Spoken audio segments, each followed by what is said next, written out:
It's 1948, a prison cell in Massachusetts, 6 feet wide, 9 feet long. A young man sits on the edge of a cot, staring at a dictionary, not reading it, not studying it, copying it, every word, every definition, every page, by hand. And when the lights go out at night, he slides off the cot, presses his face to the crack under the door, and reads by the thin strip of light coming from the hallway. His name is Malcolm Little, and he is doing this because he cannot write a coherent letter, because every time he puts pen to paper, the shame of his own ignorance hits him so hard he can barely breathe. So he makes a decision: if this is all I have, one book, 4 walls, and time, then I'm going to go so deep into this one book that I come out the other side unrecognizable. That man walked out of prison and became Malcolm X, one of the most articulate, feared, and intellectually commanding voices of the 20th century, from a dictionary, from a prison cell, from nothing. Now I want you to think about something. Right now, somewhere in the world, a college student is sitting in a library, surrounded by every resource ever created, every book, every course, every tutorial, every AI tool. He has been there for 4 hours. He has learned almost nothing. And I don't say that to be cruel. I say it because that student is most of us. It was me. It might be you right now. And the question that nobody seems to be asking is, why? Why does the man with nothing outlearn the person with everything? The answer isn't what you think. It's not about discipline. It's not about suffering building character. It's not some romantic idea about adversity. It's something much more specific, much more mechanical. And once you understand it, you can replicate it, starting today. Here's what's actually happening inside that library. The student sits down, opens his laptop. He tells himself he's going to focus, and for about 90 seconds, he does. Then his phone vibrates. He doesn't pick it up. He just glances at the screen, half a second, then back to the textbook. But here's what that half second actually cost him.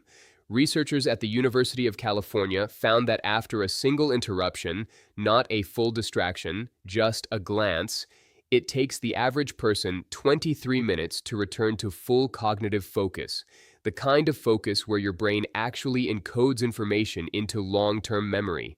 23 minutes from one glance, and the average student self-interrupts every 65 seconds. So run those numbers. In a 4-hour study session, that student never, not once, reaches the depth of focus where real learning actually happens. He spends the entire session hovering just below the threshold, burning time, burning energy, retaining almost nothing. He goes home exhausted. He feels like he studied. He remembers almost none of it, and he blames himself, thinks he's lazy, thinks he's not smart enough, downloads another productivity app. But the problem was never him. The problem was the options. In 1995, 2 psychologists ran a study that should have changed how we think about learning forever. They set up 2 jam-tasting booths at a supermarket. One booth had 24 flavors. The other had 6. The booth with 24 attracted more attention. More people stopped, more people tasted, but the booth with 6 flavors sold 10 times more jam. 10 times. Because more options don't create more action. They create paralysis. They create the endless loop of choosing, second-guessing, switching, and starting over. And that's exactly what happens when you sit down to learn anything today. You want to learn Spanish. You open YouTube. There are 9,000 beginner tutorials. You pick one, watch 4 minutes.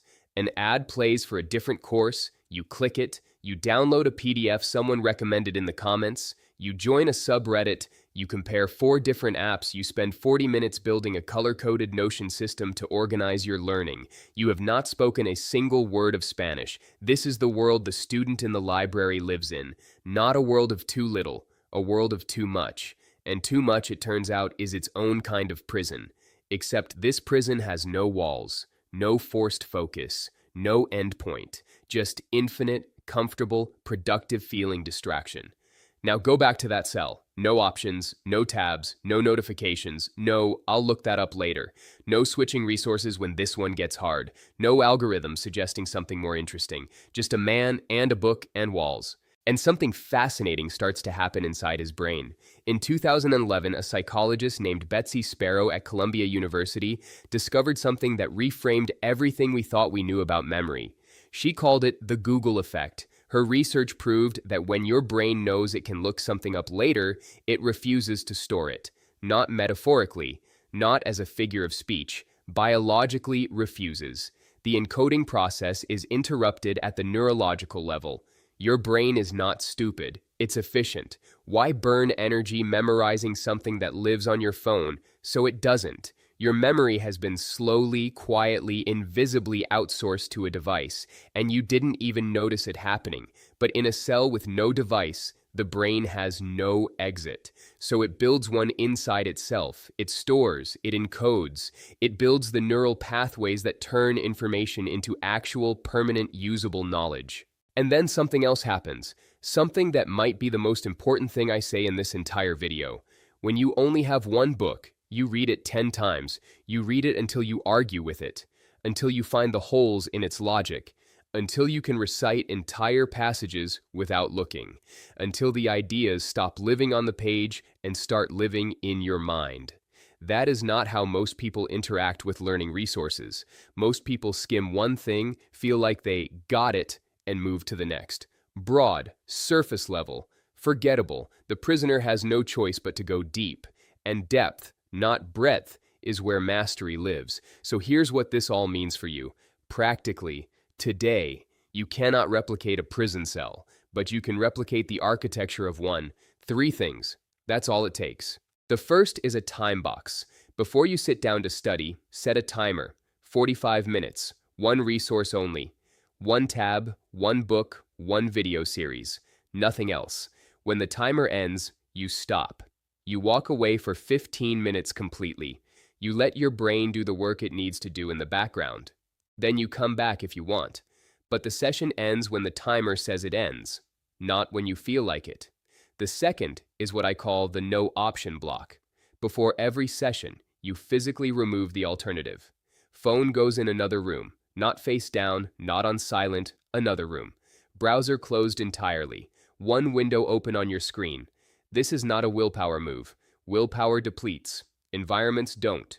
You're not relying on discipline. You're engineering the same scarcity the cell creates, artificially, deliberately, for 45 minutes. The third is a daily score. One question every night. Did I complete my session without breaking the block? Yes or no? 1 point or 0. You keep a running total somewhere you can see it. No partial credit. No, I was pretty close. Just the number. Because here's what that number does. Once you have a streak, once you have 5, 6, 7 consecutive days of ones, breaking it starts to feel like a real loss.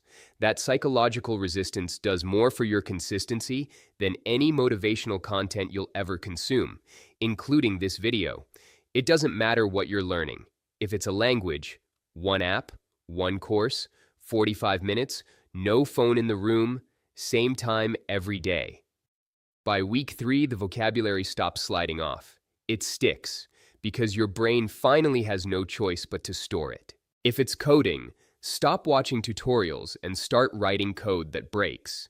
One language, one course, 45 minutes of writing only. When something doesn't work, sit with it. Don't Google. Figure it out with what you have.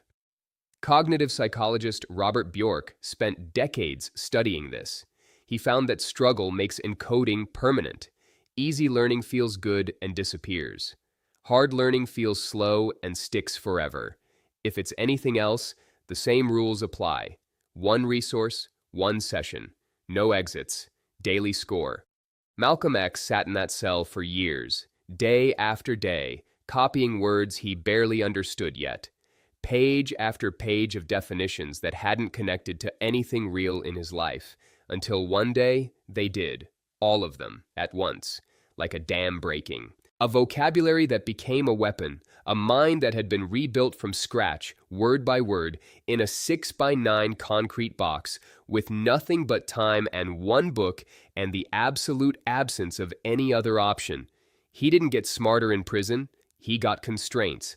And those constraints did what no university, no library, no unlimited access to resources ever could. They forced him all the way down, all the way to the bottom of one thing. And at the bottom of one thing, that's where you find out what you're actually capable of. Now you have the same tool. The only question is whether you'll use it.